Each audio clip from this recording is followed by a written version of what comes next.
संस्कार अलग बात है, धर्म अलग बात है, अध्यात्म अलग बात है।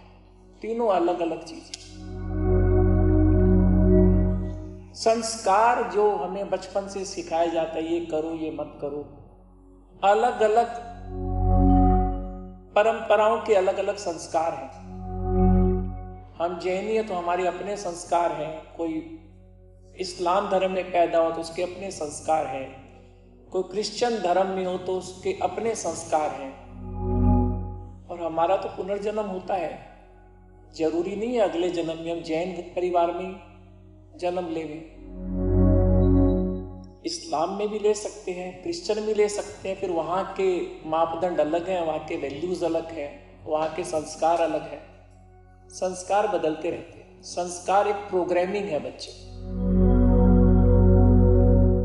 एक अपना अपना वैल्यू सिस्टम है जो हमारे परिवार से, हमारे गुरुजनों से, हमारे पेरेंट्स से हमको मिलता है। पर वो संस्कार, किस संस्कार को सही माने, किस संस्कार को गलत माने।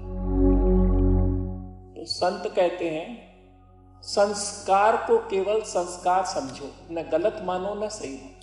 संस्कार संस्कार। धर्म क्या है?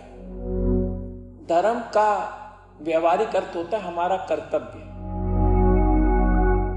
हमारा कर्तव्य एक पुत्र के नाते, एक पुत्री के नाते, एक पत्नी के नाते, एक पति के नाते, एक शिष्य के नाते हमारी एक रिस्पॉन्सिबिलिटी है, हमारा एक कर्तव्य है। पर धर्म से अध्यात्म का कोई संबंध फिर नहीं। अध्यात्म का अर्थ क्या होता है? अध्यात्म का सीधा सीधा शाब्दिक अर्थ होता है अपनी आत्मा की अनुभूति में होना।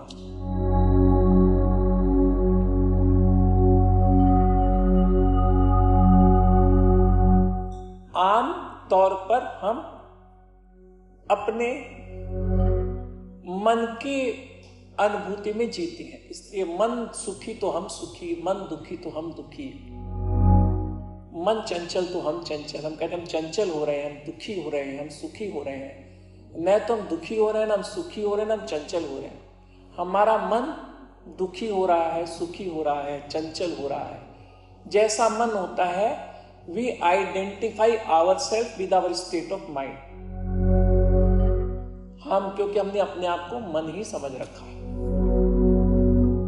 तन की अनुभूति में जीते हैं तो तन को ठंड लगती है तो हमको ठंड लगती है, तन को गर्मी लगती है तो हमको गर्मी लगती है।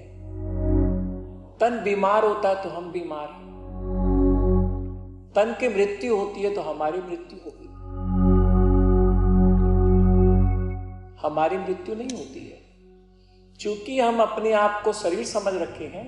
We identify ourselves with the body, तो जो शरीर में घटता है वो लगता है हम पर घट।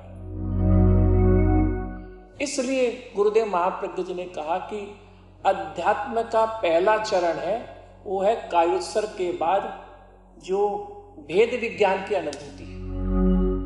कायोत्सर्ग और योग निद्रा में या रिलैक्सेशन में सबसे बड़ा फर्क है, दुनिया में जितने भी रिलैक्सेशन की विधाएं हैं, योग निद्रा की विधाएं हैं, शिथिल करने की विधाएं हैं, उसमें कहीं भेद विज्ञान की बात नहीं। कायोत्सर्ग शब्द भी कितना प्यारा है कि काय का उत्सर्ग। काय का उत्सर्ग नहीं है, डिटैचमेंट विद द बॉडी। हम शरीर है इस भाव का उत्सर्ग। हम अपने आप को जो बॉडी समझ रहे हैं, ये आइडेंटिफिकेशन को ड्रॉप कर। और ये अनुभव जिस दिन हो जाए, ये अनुभव कब होता है? सबसे पहले तो यात्रा शुरू होती है, मैं क्या नहीं हूं, मैं क्या हूं, ये तो बहुत बात की बात है, उसके नीचे बहुत परतें हैं। एक वलय बनाया हुआ है, हमारे हर व्यक्तित्व का वलय बनाया हुआ है।